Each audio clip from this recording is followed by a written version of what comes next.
I'm Whitney. I'm Mindy. And I'm Deb. We're three best friends who love nerdy things. Well, some people think we're nerdy, but we think we're pretty awesome. This is Our Nerdiest Thing.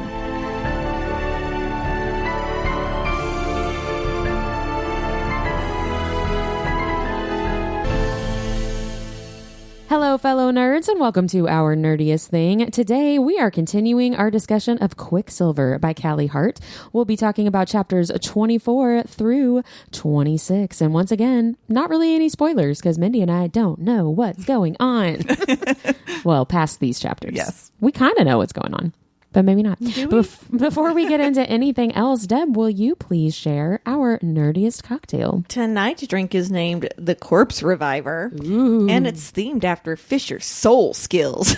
Yeah. This drink pairs well with saving strangers, being annoyed by DANYA, she fucking gets on my nerves, and being awoken by screaming. And it may cause you to deal with whiny and entitled Faye a little bit easier. That's DANYA, just in case. Oh, I thought you meant Fisher because she understands him a little bit better. No, yeah, it was DANYA. it's a Aperol based drink and it's delicious.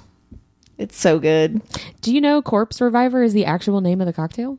Oh, really? Yeah. Oh, you didn't make up the name this time? I didn't. I love I found that just like on an accident, and I was like, look how perfect that name matches is perfect. what's That happening is perfect. in this section. So It's pretty, too. It looks like Orange Crush.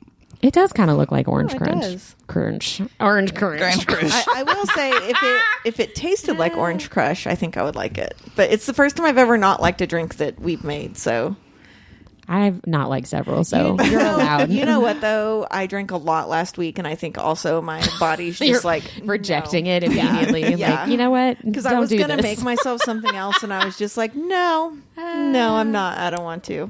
So your body's taking care of you. Yeah, that's the right. way that it it's like, needs to. bitch, drink some water.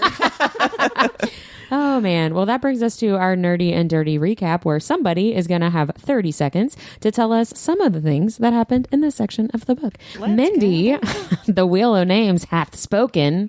And whose turn is it? It's actually you, Whitney. Yay. You sucker. Yay. It's going to go really well. If you go over 30 seconds, you have to cut off a finger. That's the new rule. Well, then we're all going to end up fingerless and handless. How am I going to work? You just made the rule. I'm going to have to shut up at 30 seconds from now on. Like, and we're done. Okay, I have 30 seconds, and I'm going to tell you some things and probably mispronounce some words. So here we go. We learn the sword Saris accidentally destroyed is a very important Fae heirloom. Whoopsie. Renfus reveals that Saris can't figure out Quicksilver. If she can't figure out Quicksilver, they're dead in a year. Saris sits down with Lorith and learns about Lupo Proela, Kingfisher's wolves, 8 Fae that fight with him and for him. Laura says Fisher saved him from a vampire attack by giving him a piece of his soul. Fisher's oathbound, cannot lie. Biting is a sex thing. Good to know. Fisher stops avoiding Saris and takes her to a quaint village festival. We meet Wendy, who is amazing. Saris and Fisher stay the night in his family's old apartment. Who's Wendy? Wendy? She's the old lady. She's the old lady at the fair. The festival thing that they go to. Yeah, sorry. She's like, I'm going to give you food. You're going to like it. That's how I imagine that she talks. I do lose a finger because I'm not done at 30 seconds. Okay, one finger gone. Saris and Fisher stay the night in his family's old apartment where Saris wakes up to Fisher having some kind of episode, stays with him all night, tells him background about her mother, Iris, and her training and how hard life has been for her. And then she and Fisher spoon. Aww. Isn't that sweet? Her mom was a prostitute. Yeah. She's just trying to make ends meet. She's a single mom who works 2 jobs. Yeah. Yep. She loves her kids and never stops. That is the theme song for the show, Reba.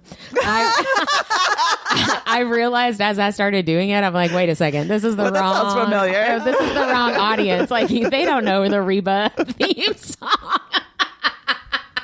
A single mom who works 2 jobs. Sorry. Keep going. I'm so entertained right now. Oh man. Well, so that's what happened Yes. in this section of the book. Thank you so much, Whitney.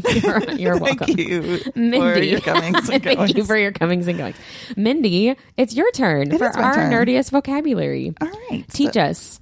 Okay, so you mentioned in your recap Lupo Proelia. Oh, did I say it right? I don't know. Okay, That's good. why I'm saying You're it. the word nerd. We're just going to go with it. That's not one that's like got a pronunciation. So I'm going to go with Lupo Proalia. I think that sounds That right. sounds good. I think we're right. Yes, it's canon. We find out that this is the name for the warriors who fight together under Kingfisher. It is also where all that wolf signia originates from. Lupo in Latin means wolf, and Proalia in Latin means battles, combats, or skirmishes. Oh, So it kind of tracks that the group is basically called Kingfisher's Warriors. yeah. That's what it sort of stands for. Like wolf fighters. Wolf basically. fighters, yeah. So the question remains now, why is Kingfisher known as a wolf? So I'm very curious to He see. likes to go rawr. Because he's got claws. That's like kind of true, honestly. Yeah. So yeah, I feel like we're going to find out. I'm also interested in the very specific, like, there are 8 of us. That is kind of weird. Like, was that purposeful, or is that just it how seems many like a there very are? You know what I secret mean? society. Yeah. It was kind of interesting. Well, thank you so much, Mindy. You're welcome. And that brings us to our favorite moment. Who wants to go first? Shall I? You shall. You shall. My favorite moment was Wendy and the Ballard Village. And I really enjoyed that Fisher's like, I used to come to this when I was a little kid. And he has these like happy memories, I'm assuming, with his parents before everything like hit That the fan. doesn't sound very wolf-like. I used to come to this. I used to come here. and I came over there. I came in you too. Oh man, but I thought it was really sweet that he was like, I want to take you to this place that I have happy childhood memories. I thought that was nice, and it's something that she would not have ever gotten to experience in Zilva. They didn't. I mean, I know that what's her face, the Queen, is preparing for some kind of big festival celebration. Yeah, but that's shady. I feel Yeah, like but- it's like Taco Tuesday on the Lego Movie. You know what I mean? It was probably not like this. This feels very like homey and families, and It feels everybody's like having a good Beltane time. to me is kind of what it feels like. Yeah. Yeah. There's a comfort level, I guess, that Right. feels safe. Yeah. And I don't think anything in Zilverin would feel like that. you Yeah. know? I think there may have even been a reference to something like the Maypole too. So I do think it's like supposed to be like summer equinox or Beltane Something or like something that. like that. Yeah. Yeah. It And feels very small town festival. It like does, as yeah. opposed to Yeah, we've all got a Wendy that's like, you're going to come over here and drink a beer. yeah. I got all this food. I'm going to feed you. Yeah. And I liked Wendy a lot. She seems to know a lot about Fisher, and she has like real granny vibes. And I'm like, is she his grandma? Or is she just I kind acting of feel like his she's the grandma? woman in every HOA that's over the neighborhood watch. She's keeping an eye on everybody. And she's like, there was a red, and she's in like the Facebook group, and she's like, there was a red Corvette driving down the road today. Does this belong to anybody? We have to keep our children safe. She reminds me of Mrs. Fitz in Outlander. Yeah. Oh, now I have a Yeah, I much like that. sweeter. Yeah. I have a much sweeter idea of Mrs. Fitz. Although she would also be like, who drives a red Corvette? She That's would. true, She she would would. 100%. Very much. She'd probably just go out there and I be like, just- who are you? Right? Yeah. Who are you? You don't belong here. Sorry to our Scottish listeners, or whatever accent that was. I was going to say, we do our best. What were your all's favorite moments? So mine's kind of weird because it wasn't necessarily a good moment, but even though the night between Saris and Fisher isn't really fun, it does seem that Saris has some cathartic healing from telling Fisher all about her childhood, and she's forced to keep so much of herself inside, and she really doesn't have anyone to talk to. It was nice that she and Fisher created like a safe space for each other. Yeah. I like that. And they both let each other be vulnerable instead of like closing off to each Right. other like they Right. have been doing the Yeah. entire book. Yeah. Yeah, their relationship is super, super, not dysfunctional at all. Oh, yeah. They're doing great. Yeah, they're doing so good. Mindy, what about you? Mine was a very specific moment. It's when Saris describes how Fisher's laugh was the best thing she'd ever heard. This was a quote that I was very, very endearing to me. So she says, when I'd picked up a pitcher at the Winter Palace and filled a glass for myself for the first time, I'd thought the sound of that free water would be my favorite sound until the day I died. I was wrong. The sound of Fisher's genuine laughter was rarer than water had ever been back in Zilvarin. It almost brought tears to my eyes to hear it. Like, talk about vulnerability and like feeling like she's kind of letting her guard down, and him too, So I don't know. I just thought it was a really sweet inner monologue moment for her. I like that, I guess, micro trope in books too, where somebody's super cranky and like hard exterior, gruff, whatever, and then they have one moment where you're like, oh, there's your like that's who you actually are, you know? Right. I like that trope a lot. Well, Mindy, will you keep us going with your least favorite moment? Sure. What happened to Sarah's mother was atrocious and awful. Like how devastating it must have been for her to watch her mother get her throat slit and then after all that be degraded by her killers and their neighbors. Yeah. You know what's unfortunate? It doesn't seem that far off. I mean, no. I mean, I'm sure it happens. Yeah. In places she today. told a guard no. That's all she did. Yeah. Yeah. Right? Yeah. And It just- I mean, I'm so tired of all that I know. shit of like, no not being a complete sentence, right? Like having to explain that you have a husband or like people just not understanding that you're just not fucking interested. Yeah. Right? And then having it be a catalyst for something else. Like that Right. should just be the end of the interaction, but then Right. it becomes something more because people, men, Because if a can't woman did handle that it. to a man, she would be a crazy bitch. Well, Right? and then for it to be a catalyst for the neighbors to finally, I guess, say what was on their minds. Like, Yeah. you know, they weren't going to say it to her face when she was alive. Yeah. They say it behind her back, but now they're going to just, Also, if they were good neighbors, maybe they could have helped her find another job. yeah. Yeah. Seriously. Seriously. You know, if they thought it was so beneath her. And, that just you know, was heartbreaking. And I just can't imagine as a child watching that happen to your mom. Yeah. I wish Cyrus she had has just to- had a job that made her happy. Like some people, like some sex workers, it can be very fulfilling. Obviously, in this situation, it's It not. was not. Yeah. Yeah. So I wish she had just, found something where she could still take care of everything and not have to do something she didn't want to do. Sounds like Lavern's not the greatest place for something like that. I was anyway. going to say, I bet pretty much happy. nobody in Sylvarin is. I mean, even I can't remember his name, but the guard that tried to kill Cyrus at the very beginning, he was still like clearly not a well person and Right. not really like happy in Right. and he had a super high up position. Right. And he even had a hex bag. He did. Well, my least favorite moment is not that serious. Not as serious as yours, but my whole least favorite moment was just DANYA as a person. That I bitch. already did not like her. Let the record show I did not like her from the get-go. She did not endear herself to me anymore in this section. I really did. I tried to give her a chance and like empathize with where she was coming from because the explanation of that sword and what it meant, for her and Faye in general, her family, that's a big deal and that's very meaningful and like I get that, but if you're complaining so much that literally everybody, even Renfis, is like, you need to shut up, then something's not quite something's not quite right with the way that you're dealing with the situation. So Right. I just Renfis is explaining to her like, I know that you don't like this girl, but we will all literally die without her. You have to suck this up and get over it. And I don't it's just want like, to. yes, Yeah, she's very Caillou. it's very.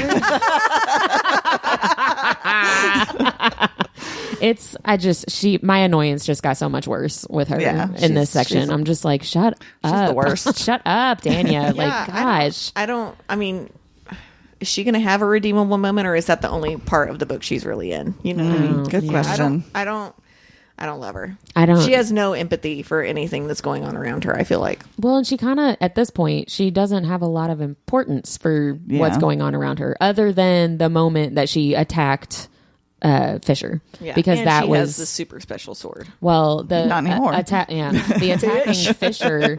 Her attacking Fisher was really like the plot point to get Cyrus's power to show what it could do. ? Yeah. Even though we still don't really know what that is, but that's fine. It's It's something. the Quicksilver. She makes it alchemy. quick. Yeah. know. Those things. Faye, what about you, Deb? Well, my least favorite moment was Fisher's immense pain while he's having like a seizure Episode, night terror. Yeah. So it, Question mark? Right. At first, his disassociation and inability to move during that time did make me think that he was having sleep paralysis. And then, of course, as you keep reading, you realize that's not what it is. However, I wanted to do a deep dive into that phenomenon. So I still looked it up.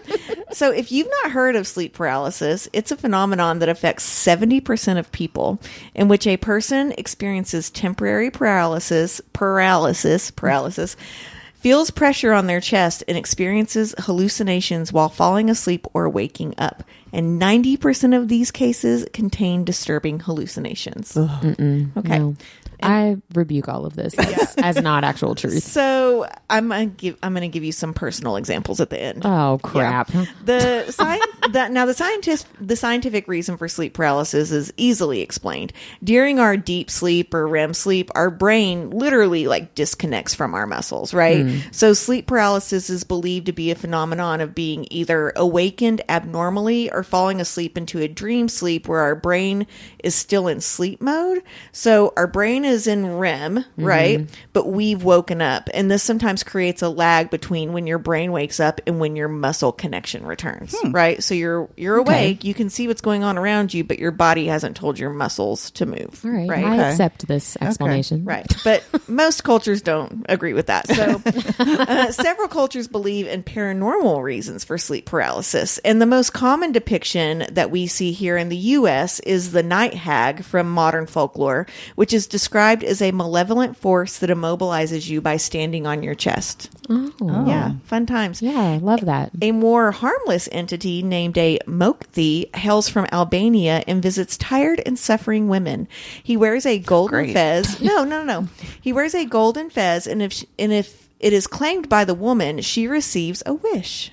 Okay. Yeah. So I like that. Okay. Yeah, if you can get his little fez while you can't move, by the way, you get a wish. Just one more step up for women. It's a losing proposition. Yeah.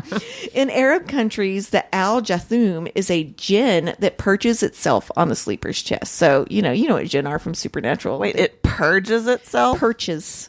Oh, like a bird. I'm like, I thought you ew, said, does it shit on that's you? What I thought. That's what I thought you said too. It's like, I was like, oh my gosh, that sounds awful. Yeah, that's terrible. I mean, that could have been someone's hallucination. That is true. Yeah. Bengali folklore believes in a supernatural creature named Boba, which attacks a person by strangling them in their sleep. That's lovely. Awesome. In Cambodia, the belief is that sleep paralysis is caused by dangerous visits from deceased relatives. Yeah. No, dangerous visits. I mean, if they're crushing your chest. In Italy, many regions have different names for a witch that sleeps on your chest while she slumbers. So, she's just taking a nap. She's fine. Just needed this. You're just comfortable. That's what it is. Right. Yeah. And of course, we can't forget to mention what folks think sleep paralysis also is here in the good old US of A. Oh, Lord. Any guesses? I'm It afraid. means that you're not right with God. I mean, alien abduction. Oh, God. Oh, okay. Sure. All right. Yeah. Sure. Right. Why sure. Yeah. You can't move because you were probed. That's I was going to say, where does the anal that I probe wouldn't come I'm move. like, why If I is were my ass hurt during this hallucination? So I wanted to share some stories that I found on Reddit, and all of these threads are found in our show notes in case you guys want to read more scary stories that are going to make you shit yourself before bed tonight. I'm good. Whitney, you are not going to like these. Okay. Great. I'll be reading from the Redditor's point of view. So a quick reminder to our listeners that these particular stories are not mine. I'll share those later. Okay. So from Reddit user number 1, I started putting their usernames and then, it was like Jazz Hands 89. And I was like, no. Okay. So Redditor number 1, my first and only time was when I was sleeping in the same bedroom as my cousin at his mom's beach house. Funny enough, when I woke up, I realized that I couldn't move, but did not hallucinate or anything. I just waited until I could move. The best part is I managed to look at my cousin without moving my head, and he was also paralyzed. He was just staring at me, his face screaming in despair. Ew. Good times. No, I don't like that. I don't like that at all. Another user says, I get it at least once a week. It sucks. This gray thing comes at me. What? Oh, no. Once thank a you. week? Yeah. I would literally call a priest. Yeah. All right. So serious. Redditor number 3. I quote unquote woke up to the front door opening and thought it was weird that the dog didn't bark. I tried to wake my husband up but couldn't move. My eyes were open and I could see him in bed next to me, laying on his side facing away from me, but I couldn't move or speak to get his attention. I heard the rustle of blue jeans rubbing together as someone walked through the living room and into the kitchen. The refrigerator door opened and I heard someone get a piece of ham out. Then the dog was eating it. How do they know it was a piece of ham? That's what someone commented. Someone did comment, how'd you know it was ham? Maybe it's like the only thing everything they had in the fridge. maybe. Oh my God. Okay. The ham. Sorry. No, I knew you were going to say something. I tried to scream, tried to nudge my husband, tried to move, tried everything, but I was frozen. I somehow knew then that my husband was dead. Not sure why or how, but I knew he wasn't alive. I heard the heavy footsteps of boots coming towards the bedroom, so I closed my eyes and pretended to be asleep, all while still trying to reach out and touch my husband. I figured out that it was a man. He came around the foot of the bed to my side, and even though I couldn't turn and look, I knew he was there. I kept my eyes closed and tried not to let him see the tears. Then he leaned down over me. I can still smell the alcohol on his breath as he leaned up next to my ear and said, "Honey, he's already gone and you're next." Absolutely. No. I wish that listeners could have seen my face Me too. while you I almost read want to that. make you leave the room for these because they're scary. Yeah, I don't like them. Okay, so next Reddit. I don't like them at all. Sorry. I usually don't see things. I just feel things. Hands and whatnot running down my body. Oh my God. Nope. That's worse. I always know it's sleep paralysis, and I desperately try to move anything, my arms, legs, and even my toes. Always an extremely surreal experience. That sounds like a Amazon review. Sleep paralysis. Surreal experience. Sometimes I can 5 feel stars. hands on me, 3 stars. All right. Woke up in my bed with a figure in the corner. It started to move towards me, and like everyone else here, there were no distinct features because a lot of people say like you can't make out like a shadowy blob kind yeah. of thing. It got to my feet and I felt the weight of it. I was terrified. Eventually I blacked out and had one of the most intense dreams that I can recall, as if this was last night.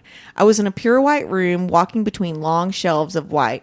Each shelf had books all the way to the ceiling. Each book was white and there were no labels. As I walked down an aisle, I felt I was being pulled towards the end of the aisle by something sinister, but I couldn't turn my head towards the end of the aisle. All I could do was watch the books as I passed them. Eventually, though, I got to the end and finally turned to a raised area with steps leading to a throne. It was pure white like the rest of the room, and a foot above the throne was a black sphere. In that moment, I could feel its thoughts. It told me that it wanted me to suffer. It wanted to kill my family while I watched. Took a turn. It was pure hatred. At that moment, I woke up and this thing was on my legs. I flipped out and started screaming for my mom. I was able to move again, and my mom ran into the room and turned the lights on.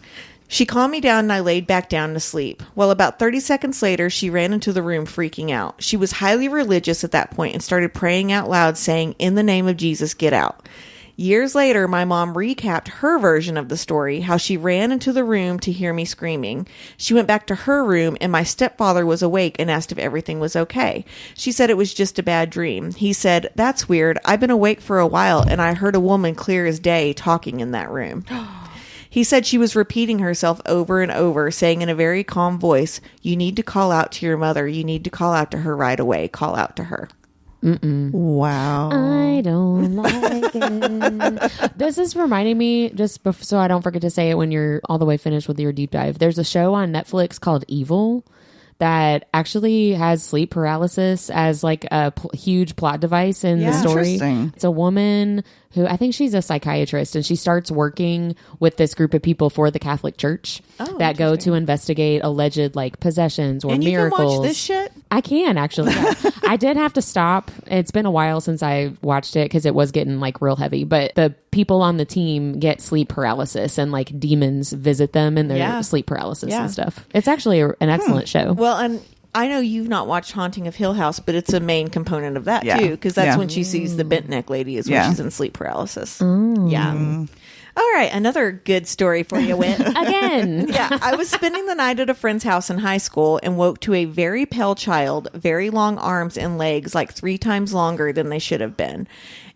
It was in kind of a backwards crab walk position with its chest facing the ceiling. Nope. Its head was spun around backwards facing me, and it just sat there staring at me until I was able to sit up, and then it was gone. Nope. Again, call the priest. When you wake up, call, sage that shit. Call the nuns. I have one more scary one and then two funny ones. Okay, good. Around 3 a.m., the experience began, and the creepy thing about sleep paralysis is that you can look around the room and it looks just like your room. Like you could close your eyes and open them. There's no difference in what you're seeing. There's a painting on the wall of a big house, and I noticed in the very smallest part of the right-hand corner, there was a little girl in the window. Then she crawls out of the window and starts doing that exorcist crab walk thing towards me. I'm flipping my shit and unable to move and trying really hard, and I can't. Finally, right before she gets to my bed, I snap out of it and find myself on the floor in between the two beds with my mattress completely off the frame. It was so real. All right. So two funny ones. To Okay, help us good. not be Really so quick, scared. so this is reminding me, I do have a recurring dream, and it reminds me a little bit of this, but I don't have the paralysis part technically. Have you all ever woken up, like I will have a vivid dream where whatever's happening to me, I need to be screaming, but I can't. Like my mouth is open and I'm trying to scream and there's nothing coming out, and I wake up trying to scream with nothing coming out. Can you move the rest of your body?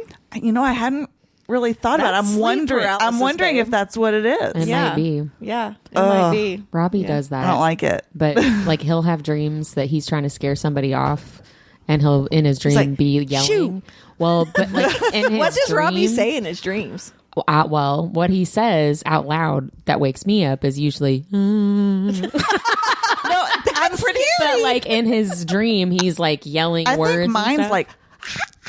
like it's like I'm trying no. and nothing will come out. He sounds like he's trying to do a Chewbacca impression. He has woken me up multiple times doing that, and I'm like, crazy. oh, there he goes again. Oh my god, that's funny. Go to sleep, Chewbacca. All right. So, two funny ones. I was lying on my side, but got sleep paralysis anyway while falling asleep. As soon as I realized I was paralyzed, I started to get scared, but my eyes were still closed, and I could hear really intense, crazy circus organ music in the room all around me all of a sudden. I felt a cat-sized weight on top of me, standing on my side in between my hips and waist. I look up and saw a cat-sized, bright pink cartoon caterpillar, but with weird glowing and way oversized cartoon head of a man with eyes completely like popped open and bloodshot and weird buffoonish. I'm reading someone else's. And a weird buffoonish grimace with clenched teeth. He was dancing wildly to the beat of the circus music, and I could feel like all 18 or so of his little caterpillar feet dancing on the side of my waist hip area as he sort of jigged back and forth. He was wearing those little pointy-toed Jingle Bell elf shoes on each foot. Oh my god. That's like Alice in Wonderland. I was going to say that sounds like they had some mushrooms before they went to some bed. LSD or something. Okay, and then the other funny one was I saw Jesse Pinkman's head. Jesse Pinkman is the kid off of Breaking Bad. Yes, okay. I saw Jesse Pinkman's head approaching my boyfriend who was sleeping next to me. The head was a giant head, and just before it touched my boyfriend, I came back. It was scary as hell at the moment, but I keep telling people that it was funny. Okay, so while there isn't a definitive answer as to why sleep paralysis happens, it is connected with insomnia, disruptive sleeping patterns, narcolepsy, PTSD, anxiety disorders, and panic disorders. So I know, Mindy, it does sound like you've had sleep paralysis. I'm assuming you haven't then, Whit? You've never had anything like that? While you were telling all those stories, I did remember a time in college that I thought I heard somebody like break into our dorm room, but I don't know if it was sleep paralysis or just like scared paralysis. You know what I mean? Or anxiety. It could have been Something sleep like paralysis. jolted you awake and- well, I Yeah. think what I ended up figuring out was my roommate got up and went out to go to the bathroom, and somehow I didn't. You didn't hear the first part. Yes, I didn't hear her get up and leave. I only heard her come back. And so then I thought somebody had like broken in or something. But maybe it was sleep paralysis. I don't know. I have sleep paralysis often, but without the hallucinations. But I have had 2 times Lucky where I have you. hallucinated. Okay. Yeah. So this is when my son was probably 4, so my daughter would have been 8. We were on the way to Hilton Head, and we stopped to stay the night in Greensville, South Carolina. We were visiting a friend. And we were in like a really crappy, it was a motel, not a hotel. And Motel. Holiday Inn. I woke up in the middle of the night and I couldn't move. And 2 children were standing at the end of the bed just staring at me. No, and I can thank tell you you. exactly what they look like. They both had blonde hair. She had like a little bob with bangs. He had like the little boy, like, you know. Like a Dutch boy. Yeah, essentially. And they were holding hands and just fucking staring at me. And it felt like they were there for 2 or 3 minutes before they disappeared. Clarifying question. How do we know that that's a sleep paralysis hallucination and not just like a ghost? I mean, you don't know. Yeah, but I mean, I couldn't move. Not that one is better than the other. I'm not sure which one I would prefer, but yeah, I couldn't move. Yeah. The second one was just in the last year or two. I woke up to someone sitting near my feet at the end of the bed. He was like super tall and thin and sitting there, but like a lot of people said, I couldn't make out any features. It was like black shadows. Yeah. It eventually slowly faded away and I could move. It was definitely not the kind of shadow daddy I really wanted. No, that doesn't sound. It was those elongated features and like, and in both times, like I'm blinking rapidly because like there is a part in your mind where you're like, it's not real. It's not real. Yeah. But I'm trying to blink over and over again to get it to go away. Yeah. And like it won't go away. And so they say that most of this only lasts like 10 to 30 seconds. But when you're in the middle of it, it feels like it lasts a long time. I was going to say, yeah. it probably feels like much longer when than you have that. a black like apparition sitting, like I felt the bed dip down and I felt the weight on my feet. That's what woke me up. It feels visceral. Yeah. Well, I'm sorry that you've experienced that. Yeah. So Please don't tell me anymore. the first time it ever happened to me with the 2 kids, I definitely did not use cannabis before bed. The second time I did.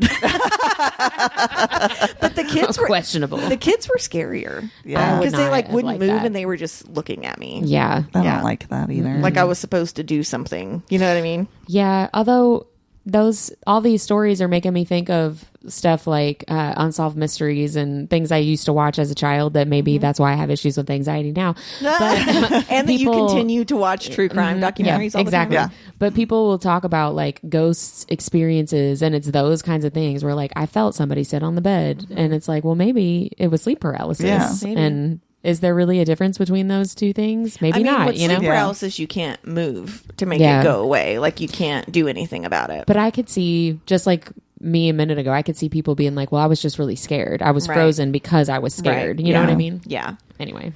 Yeah. Thank you for telling us all of those stories. Just think later about I think it's fascinating. Jesse Pinkman's head if you're scared before bed. Just think of the caterpillar with 18 feet kind of tickling your rib bones. So it's like, yeah, the circus. Oh, man. that guy definitely did drugs. That one was I mean, seriously, that is some Alice in Wonderland shit right there. It really is. Yeah. Yeah. Yeah, but goodness. if you do like stories of sleep paralysis and you've not watched Haunting of Hill House, I would highly recommend it. Not for you, Whit. Yeah, no, thank you. It's very scary. It is. That show is. Yeah, it's probably, I think, well, Dr. Sleep by Mike Flanagan, I think, is scarier because it's violent. But I think overall, in terms of creepiness, Haunting of Hill House is the most creepy. Yeah. Yeah. Well, that's great. I'm going to just keep us moving. All right, let's talk about our biggest revelations, Whitney. Well, mine, you guys have already mentioned. I think both of you have mentioned this. The information about Cyrus's mom and her like earlier childhood, Iris. Not just a sex worker, she was also smuggling weapons and hiding rebels. Yeah. Right. And having those rebels teach Cyrus how to fight and how to smuggle and how to steal water and without getting caught and all that stuff. So her mom is the reason that she knows all of these things. But then that just leads me to have more questions, which is like, really, why is her mom making sure that she's being set up for this skill set? And who really are these people teaching her these things? Right. Because if these random rebels that her mom was hiding are the reasons that she can fight the way that she can, like, who are these people? That's a good And why question. can they fight the way that she can? You know what I mean? I had two, and one of them also had to do with Cyrus's mom. Did you catch that the supposed plague in her ward came from the Cyrus house first? So after they killed her mom, they put like the black X. And I mean, they did it because she rejected someone. So it's like there was never actually a plague. Right. They No, were just yeah. trying to like ruin the city. Well, and earlier in the book, when she was talking about descent is the only thing that catches in my district or not my district, my ward. Yeah. Sorry, but I guess I've been thinking about the Hunger Games too much. That is her mom. Right. Yeah. Right. Like they found the weapons in her bag or whatever because she turned down the soldier dude, whatever. It's Piece of crap. Yeah, it's all her. Right. Her family, which is an interesting layer on top of all the other layers. Right. The other big one for me though is when a fae gives a mortal blood to make them immortal, it takes a part of the fae's soul. I thought that was a really cool take. On top of that, if the fae dies first, his soul will remain bound to this plane, so essentially in purgatory until the human dies. And we also learned that a fae queen has kept her own mother's soul hostage for over 3,000 years. So the current fae queen, her mom has been in purgatory for 3,000 years. Yeah. That's like pretty harsh. The daughter willingly, seemingly gladly does that. I didn't have a good relationship with my mom, but I wouldn't have done that. Well, I guess we don't know if that's Madra or not. I assume not because I actually went back and kind of looked because I thought the same thing. I thought, "Ooh, is that Madra?" But like they actually name her. She's like the blah blah blah of blah blah blah, like the queen of yes, the queen of stars and hollows. But no, she was like the queen of something, and they say Madra's human. Yeah, so. Everlane said that Madra is human. Yeah, but she can't be. She could be if she's a vampire. Yeah, she's not human though. She would have potentially started off as human. Ah, got it. Okay. Because that was the whole thing with Malcolm, right? Like he can turn people, although maybe that's only Faye. I don't think maybe that's Malcolm super clear. Turned her, Who right? Knows? Yeah, who knows? That was my theory when we talked about it. We shall see, hopefully. So, yeah. What was your biggest revelation? So, did you just say it? No, okay, mine was actually has to do with Madra though, and I probably should have pieced this together, but it was very new information for me.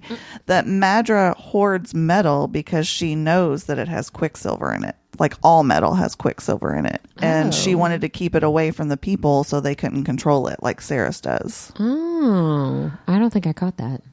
Huh. So, and that's why Saris is able to get the gauntlet in the very first chapter, right? Because all that metal, she's attracted to it somehow. And obviously, she can because she's an alchemist. She's an alchemist. But also, I wanted to say that you guys were both right because at one point in a previous episode, you all talked about how that Faye can't lie, and we were kind of questioning that. These hips don't either. Hips don't lie. So like, sorry, we got 2 songs out of Whitney in this episode. That was really great. That was amazing. Sorry, Mandy, go ahead. So we find out there's something called Oathbound, and so those Oathbound Fae can't lie. But if a Fae chooses at 21 years old not to be Oathbound, they can lie. Yeah, but they basically lose their honor and. You know, when Loreth tells us all that, it's like, he's like, that is the worst thing ever. Yeah, like, why would you ever do that? Why wouldn't you choose to be oathbound? Because you evil, bro. Well, and I, too, I mean, I guess this is a revelation. Because when you say oathbound Fae can't lie, that makes me assume that they've made an oath about something specific and can't lie about just that one thing. Well, no, he says but no, you're right. Like, it's general, anything at all, period, the end, which I think that's interesting. That doesn't mean they can't divert the truth, well, though. Sure. Well, because he has been. Yeah, he's been tricking Saris left and right. I don't know what those tattoos are about. I know there wasn't real spice. Did you guys have a favorite scene? I did have a moment that I loved, and it was when Fisher hooked his fingers underneath the hem of Saris's shirt and rested his hand against her skin. It just felt very intimate. I said that exact same thing, but about them spooning. Yeah. They needed that. They did. Oh, see, mine was finding out that if Fisher were to bite Saris, which I think he almost did at one point earlier on, then his dick would be harder than it ever was in his whole life. Mine was less. The way that Saris sweet. talks about it, I don't know if it can get harder. I mean, I know, seriously. They've got those Fae dick powers. Got that velvet wrap steel, I'll tell you. Well, let's talk about our chapter MVP, because mine is actually the person who gave us that information about having harder dicks than you've ever had before. Yeah, Loreth was my chapter MVP too. Me Mindy. too. Oh, okay. Well, Mindy, you go first. What'd you say about Loreth? I just said that he seems like a genuinely good guy.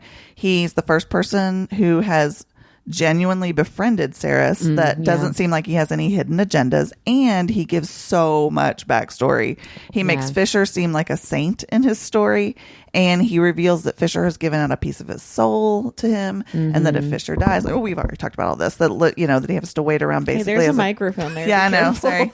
Sorry. That he has to wait around basically as a ghost until Lorith dies. But then Lorith says that if that happens, he'll kill himself so that it won't. Oh, that's intense. That's some real how loyalty. could you do? I mean, if one of you all gave me a piece of your soul and you died first, I would have to live with the guilt that you were in purgatory. Yeah, I could never. Right, I couldn't do that either. Well, but obviously some people don't care, like the one with her mom, right? I said a lot of the same things. I said Lorith makes Fisher sound like he was a legit great guy with character and integrity, and people are still responding to that, even though he doesn't act the same anymore. But that did lead me to ask myself, did Fisher give Saris a piece of his soul when he saved her from Queen Madra's castle? I was wondering the same thing. Yeah, because she was she was dying. Yeah. So I don't know. Maybe he did. Maybe he didn't. That was actually one of my questions. I said, "Wait, did Fisher give a part of her soul to Saris?" Yeah, because I mean, Lorith says it requires like a ritual. Like it's not just giving the blood; it's also some for kind of 10 days. Right? Yeah. Exactly. So that's what. And she was asleep for so much longer than Carrie was. Yeah. But also she was a lot more injured. Yeah. So Yeah, Carrion had just been carried on to the Fey world. Whacked upside the head. But I mean, the fact that she was much more injured, that would mean that she would need that. Right. That's what I wondered that. Yeah. But I don't know. So I actually wrote down what Lorith said about the moment if Fisher dies, because I just found it really beautifully written, so I wanted to read it. But if the fates guide the stars in a different direction and our better angels claim him first, I won't permit a single breath into my body beyond the last one Kingfisher takes. By my own hand, I'll make sure the piece of soul he loaned to me finds its way back to him. And if the fates consider it just, and I've done enough to earn a place at his side, I'll go quietly and happily with my brother into whatever lies beyond. Yeah, that's like tear like inducing. Yeah. It's like, that is love. Like 100%. Yeah. Well, and also the putting Fisher up on a pedestal, right? Like if I earn the honor to be by his side, like everybody still holds him up. Can you imagine giving someone part of your soul and then they just like fuck around the rest of their life? I'd be like, dude, I fucking gave you my soul. Get a job. But Fisher even was like, I gotta go do this. If you want to join me, cool. If not, whatever. You go on your merry way. Yeah, and he, I mean, that was the choice, and he chose to obviously stay with Fisher, but I mean, he could have chosen to. So I needed to start training immediately. Yeah, because I was a wimpy bard. I forget he was a bard. Yeah. That makes me think of the bard in Outlander season 1 that comes and visits. Oh, yeah. Now that's on. 2 Outlander references in one episode, and Whitney has sung 3 times.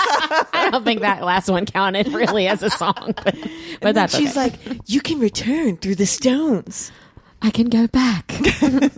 What about your all's favorite secondary character? Did we have the same one for secondary? Mine was Onyx. Oh, okay. No, we had different ones then. I love that he snuggled up to Fisher and laid his head on his stomach to comfort him. That was very sweet. I feel like Onyx is a shapeshifter. That's what I keep waiting for Saris to walk in a rox and have there's Onyx. some naked man there. Yes, like some random person. Like, no, wait, it's me, the fox. I don't know, Mindy, you're into foxes. I am into foxes. Fox eye. They're very, very smart, right? Oh, yes.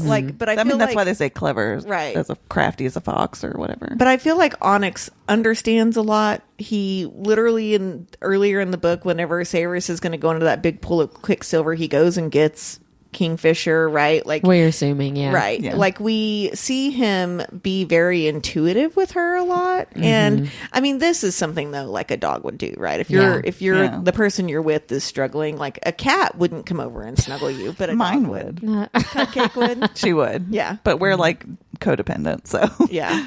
But yeah, I was going to say the same thing. He's very intuitive with her, but he's also like when I think of like shapeshifters, I picture him also being kind of irreverent and just like no shits given and that. So like I think sometimes Onyx is that way too. He's like, well, fuck off, y'all. I'm going to go over here and do what I want to do, you know? Yeah. So, I don't know. I agree. I wonder. I'm just waiting for it to be a person or a fae or, you know, something. Whatever. Yeah. Mindy, who is your favorite secondary? All right, let's say it at the same time. 1, 2, 3. Wendy. That was some delicious dish right there. Yes, Wendy is my favorite secondary character as well. Yes.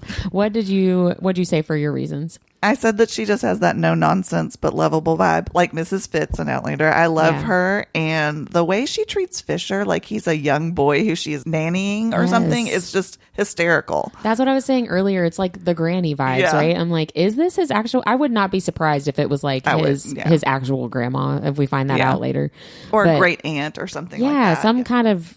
There, it just seems too maternal to me to be like the random old lady that lives in the town, you know? Right. Although maybe it is because everybody seems to love Fisher. If it's so Mrs. true. Fitz. If, I mean, it could be.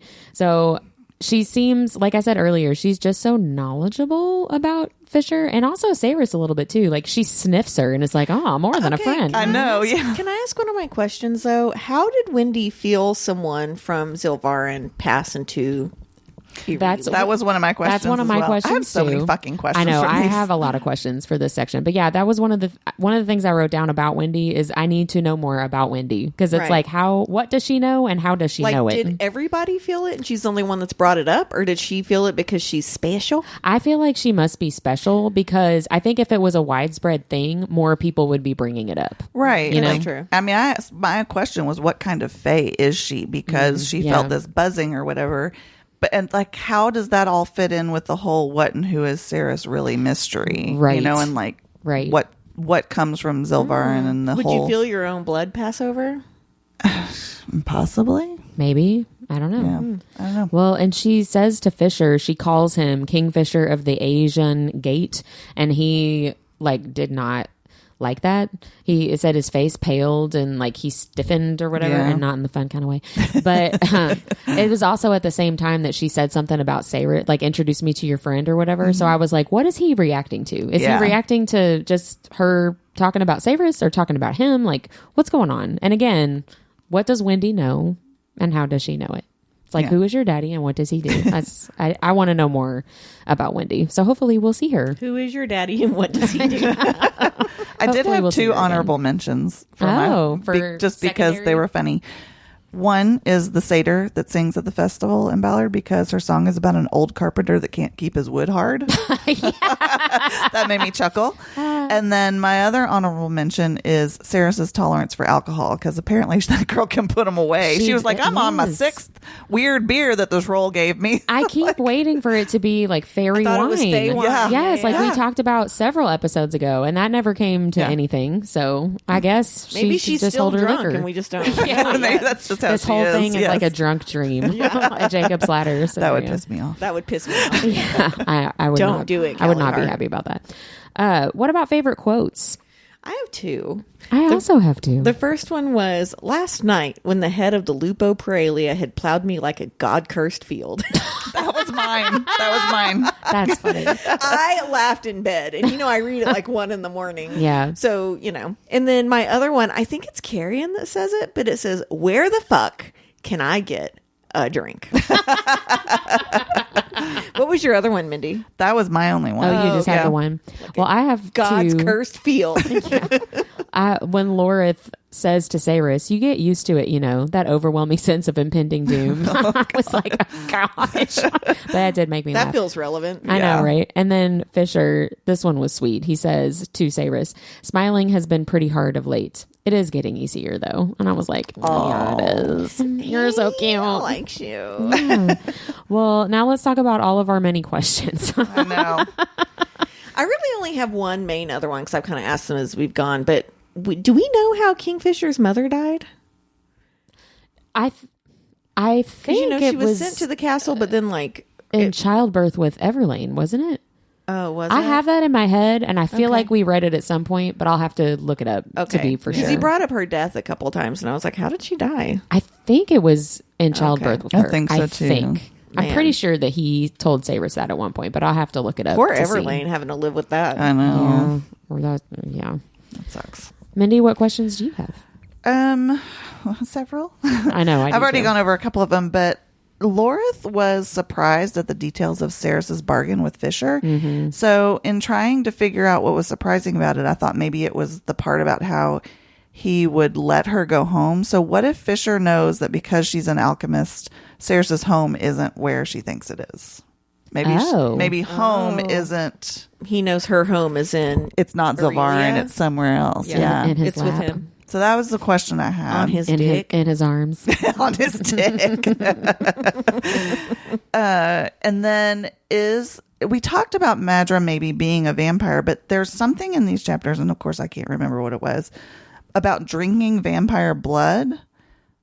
And so maybe that she's drinking vampire blood that makes her stay young. Yeah, Which maybe. could mean that she's a vampire, could mean that she's human drinking vampire blood. Yeah. I don't know. That was a question She's I doing the had. Bella Swan. But whoever's blood she's drinking, wouldn't she be super horny? Maybe. True. Maybe that's why she's so pissed off. Because she's not getting any. She's like, I'm so fucking horny. God. But like, where would it be coming from? Would be No, that's the question. Yeah, I that mean, I don't immediate know. question. Malek. Sorry, from Blood and Ash. Wrong book. And then obviously, what are the painful episodes that Kingfisher has, and why does he have them? And then, what the hell does Anorath Moore mean? It comes up. Does that That's again. one of mine too. Does that Yeah. come up when he's about to have an episode? That's what I was wondering. No, No. it was when they were still at the festival, and But there's he has an episode that night, though. yeah, Yeah. but it was before that, but it wasn't like immediately before that. But no, she hears that in her head, and he's like, yes, I know, like he knows that she's hearing it. Yeah. And it seems like he knows what it means, but he doesn't say anything to her. Yeah. So It's that that was one of my questions too, but also, does that mean that when she hears the Quicksilver, sometimes she's hearing his that's like in his body? Oh, Because I was like, how does he know unless it's his? You know what I mean? That's originating it. Right, because I don't Oh, that's think a great- we have any reason to think that he also hears it, except for the Quicksilver that's in him. Yeah. You know? Interesting. that I was hadn't one even of- thought about that. That was one of my questions too. And then at some point in this section, Fisher says that he's going to help her with the alchemy. And I'm like, why now? Like, why haven't you been helping Yeah. her before? Like, is there something different about the situation now that you say you're going to help fucked her? her. Or- yeah. I'm like, Yeah. what's up with that? I just thought that was kind of weird. I'll help you if you help me. And then Well, maybe it's because it's more desperate at this point. maybe, but I feel like he would have already known that though. I don't know. You know? But anyway, and then one other question, where is Carry On right now? I just like got to the end of the section and I was like, hold up, where'd he go? He's just like not in this section at all, which I guess he's just kind of missed him. still at the Maybe he's at the bar. camp or whatever. Maybe, yeah. I mean, I guess he is, Yeah. but I was like, where's he? What's going on? Who's he hanging out with? You know? And then I also had the same question of what's going on with Fisher in the Yeah. middle. Like, Can what I is this also episode? point out that I sent Whitney some fan art of Carrion this week? I always knew he was a ginger, and she's like, man, those are not the vibes I was getting.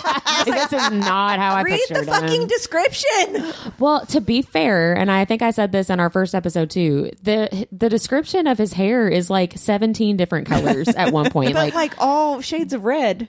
No, Isn't it some like of it. rust and That's some of yellow them, but and- it's like, well, yellow's not red. I know, That's but blind. a lot of redheads have like some like goldish highlights, right? I don't know about redheads. I feel like chestnut was one of them, which I always think of as brown.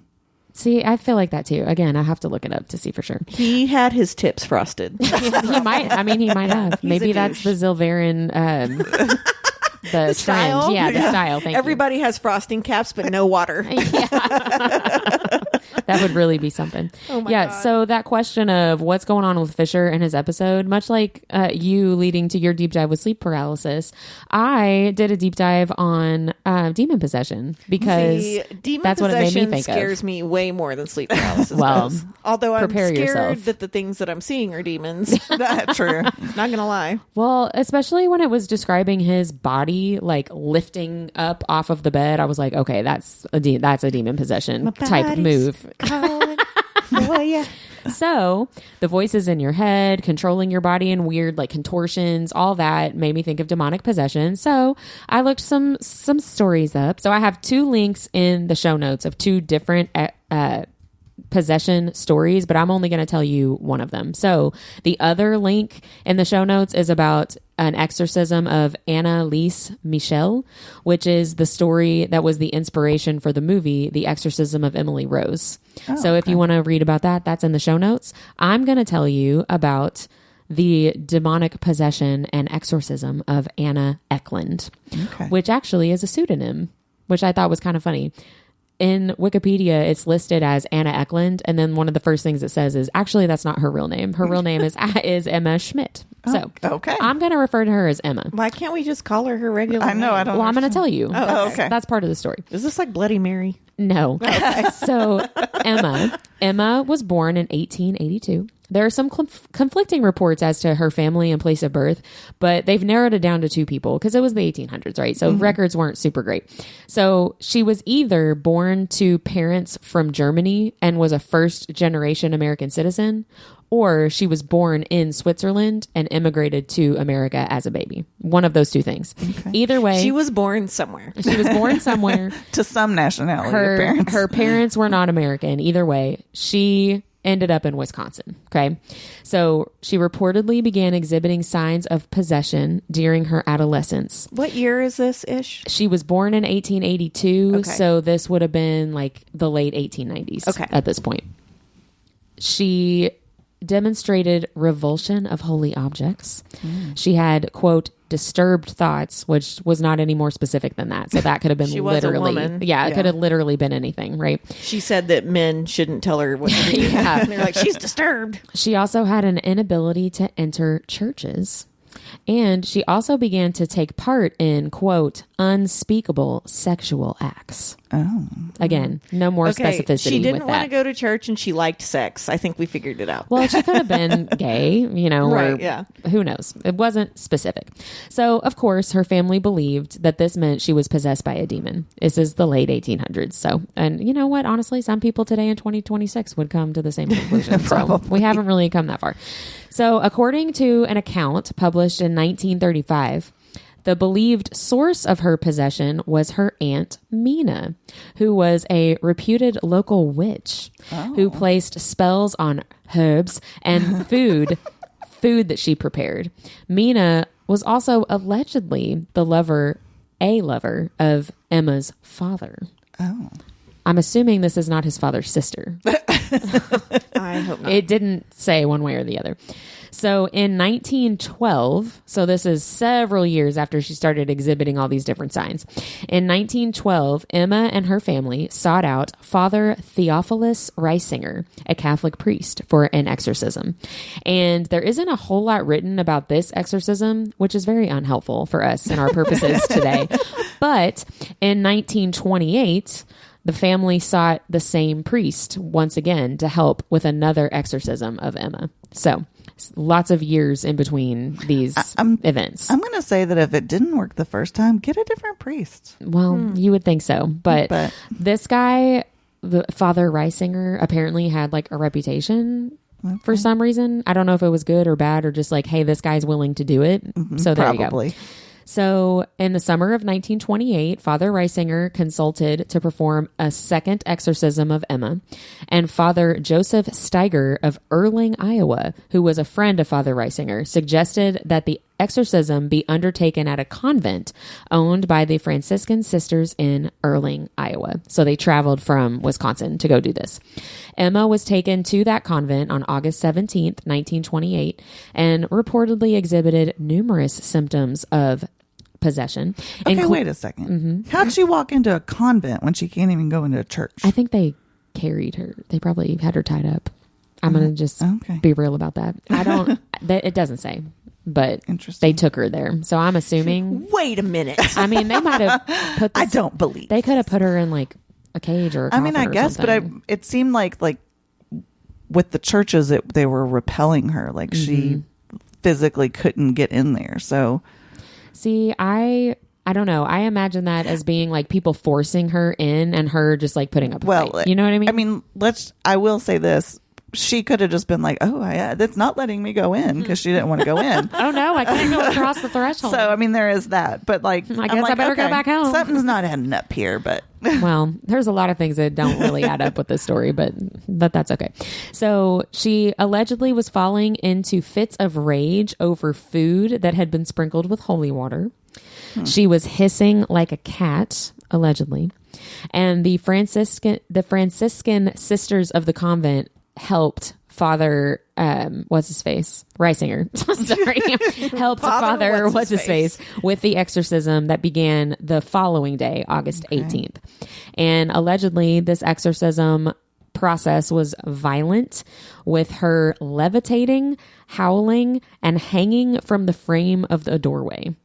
The first session lasted until August 26th. What? Which was like a week. 8 days. Yeah. Wow. A second session occurred between September 13th and September 20th, another week, followed by a final 8-day session that lasted from December 15th to December 23rd. And this is all in the year 1928. Holy so crap. This extensive exorcism resulted in deterioration of Emma's body as she refused to consume food and also vomited foul debris and what appeared to be tobacco leaves. No word on Gross. what that might have been from. Right. Or if it was supposed to be like a supernatural thing, like she didn't eat that, so how is she throwing it up kind of thing. Right. You know what I mean? Yeah. I don't like it. I know. I don't like it it doesn't either. sound great. Her head, lips, and face reportedly swelled, which to me, that sounds like an allergic reaction and not like To tobacco leaves. yeah, like maybe they were feeding her tobacco leaves and she had an allergy. I don't know. She was also able to speak in multiple languages previously unknown to her. The exorcism was reportedly so grueling and Emma's behavior so violent that several nuns in that Franciscan order asked to be relocated to a different convent Yikes. after this experience. Emma was believed to be possessed by Judas Iscariot, Oh. as well as Jacob, her actual father, who had cursed her with the help of his lover, her Aunt Mina, allegedly. okay. So I don't know if her father was dead at I was this going to point. say, how do you possess That's what when you're... I think he must have been dead at this Yeah. point because it had been a lot of years. Yeah. So He maybe cursed he his had own passed daughter. away. Good riddance. Yeah, well, for with the real. help of his lover, Aunt Mina, for refusing. This is allegedly why he cursed her, because she refused his incestuous sexual advances. I was during just her about to say, I adolescence. bet you anything he was trying to fuck her. So Which there's that. maybe it was his sister. Aunt Mina is Maybe it his was. sister. I don't know. So during these exorcisms, Emma also spoke with a high falsetto voice, which Father Reisinger interpreted as her like channeling the voice of her Aunt Mina. Okay. Okay. So there we go. So on the final day of the exorcism, which was December 23rd, Father Reisinger commanded the demons in the name of the Father, the Son, and the Holy Spirit through the intercession of the Blessed Virgin Mary to depart to hell. Very Catholic, right? Yeah. And Emma, at that point, collapsed on her bed and began to shriek, Beelzebub, Judas, Jacob, Mina, followed by hell, hell, hell. She opened her eyes at that point and then spoke in her own voice, saying, My Jesus, mercy, praise be Jesus Christ. So they were all like, we did it. They were allegedly successful. Father Reisinger basically was like, yes, I did this. Thank you. Thank you, everybody. And Emma only exhibited milder and, quote, quite manageable possessions after this. Her true identity was kept protected from the public in written accounts, which is why they referred to her as Anna Eklund instead of Emma Schmidt. Okay. Which is why in the Wikipedia is listed as Emma Eklund. So she lived until 1941. She was 59 years old, if you believe one account. But okay. So if she was born in America to the German parents, she died in 1941 at age 59. But if she was born in Switzerland and immigrated later to America, she died in 1964 at age 81. Because there are two women that lived in Wisconsin with the same name in that same time period. And so they're not exactly sure which is which, yeah. is, especially since so many of these documents refer to her as Anna Eklund, Yeah. which was not her actual name. You Right. know? So that is the story of Emma Schmidt, aka Anna Eklund. But like I said, there's another story of Anneliese Michel. It's spelled Michel, which is the Exorcism of Emily Rose inspiration. So I don't like watching movies that were based off real things. No, I don't know. You know what's funny is that one night in college that may or may not have been sleep paralysis, I had just not even watched The Exorcism of Emily Rose. Somebody else had watched it and literally sat and told me like every single thing that happened in the movie, like that night. So it was like still in your head. So it was still in my head. And I was like, this is it. The devil's going to come get me right now. Broke into my dorm room. When you have those screaming dreams, Mindy, is it when you're having trouble sleeping at night? Like, have you had like insomnia? I mean, I always have trouble sleeping at night. Yeah. Because I mean, like so much of it they think is related to like sleep disorders. It's also, I think, looking back, probably more prevalent in times when I'm more stressed or have more anxiety in my life. Yeah. Sure. Yeah. So, which makes sense. Which 100% makes sense. Yeah. So that's demon possessions. Do we know scientifically what causes demon possessions? Satan. Let's finish this episode off with what we're looking forward to. And I can get us started with that because I had dragged us all down.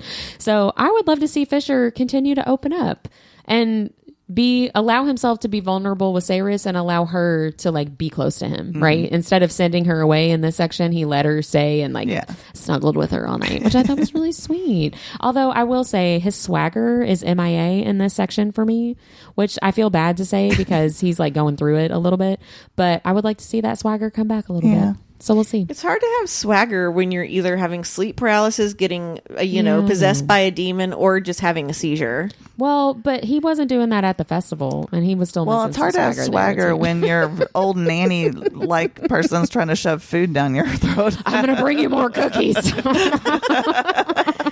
What are you guys looking forward to? Cookies. I want a cookie. That's what I'm looking forward to. No, I want to see another battle with Malcolm. That's what I'm looking forward to. Oh, yeah. He did just kind of like disappear. I need more of an actual villain besides Kingfisher being the villain. Yeah. True. I'm like, I get it. You're tortured. Let's move on. We've had little tastes. We had like the King Bellicon, but now he hasn't been in the story for a long time. And then we had Madra. We had Madra. Yeah, we've got these little the little vignettes. feeders, and then Malcolm. Yeah. I mean, I think they're all connected to Malcolm in some way. I was going to say, how much do we think that it's all going to be those three coming together in the end? With our powers combined. Wonder triplet powers. Someone said something the other day. They said, you think we're woke now? In the 80s, we had a cartoon where if you put your rings together, you save the planet. Yes, Captain Planet. He's our hero. Gonna take pollution down to zero. I'm like, Captain, that's not, you can't do that. You have some ways. Let us have our dreams, okay? Mindy, what are you looking forward to? I just want more information. Now I'm like greedy for it because more and more keeps getting revealed. We're finding out about so many more layers to Fisher. Of course, we also have a shit ton more questions. But I'm totally here for the ride. All right. Well, next time we're going to talk about Quicksilver chapters 27 through 29. Make sure you listen in to our author interviews, our Tuesday episodes, and give us a like, give us a follow, give us a review, send us to your friends. We'll see you next time. Bye.